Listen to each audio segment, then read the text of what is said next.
if we didn't have an analysis that looked at all this, this wasn't a failure of intelligence. This was a failure of policy and planning. We have the wrong people analyzing this. Someone didn't see this. Either someone didn't see this or someone didn't want to see this because we had established this. We wanted to be out by September 11th so that we could have some ceremony arguing that we got and pulled out of Afghanistan on the anniversary of 9/11. The fact of the matter is where it leaves us now, on top of all the other things that have been mentioned here from a geopolitical perspective, is not a good place.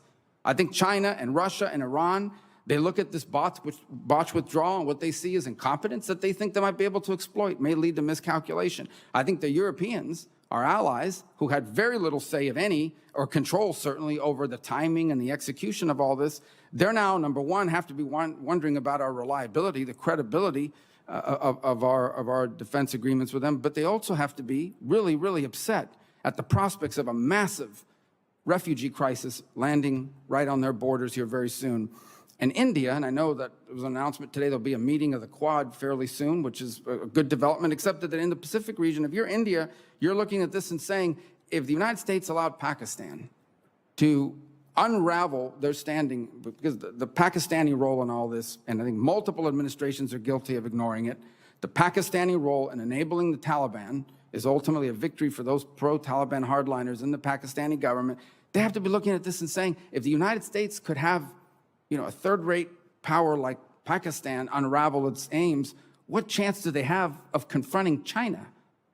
So I think this leaves us in a terrible situation, but I go back to the initial point. I don't know how it's possible. If in fact, the people in charge of our foreign policy did not see all of these factors and conclude that there was a very real possibility of a very rapid collapse, then we've got the wrong people making military and diplomacy decisions in our government.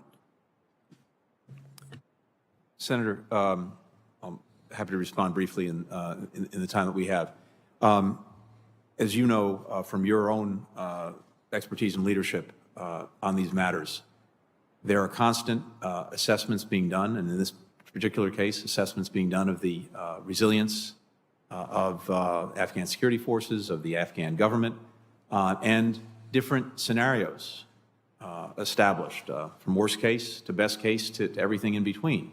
And ultimately, the preponderance of the intelligence and assessments land someplace, and there are always going to be voices, and critically important that we listen to all of them, who may be talking about exclusively the worst case, some best case, some in between.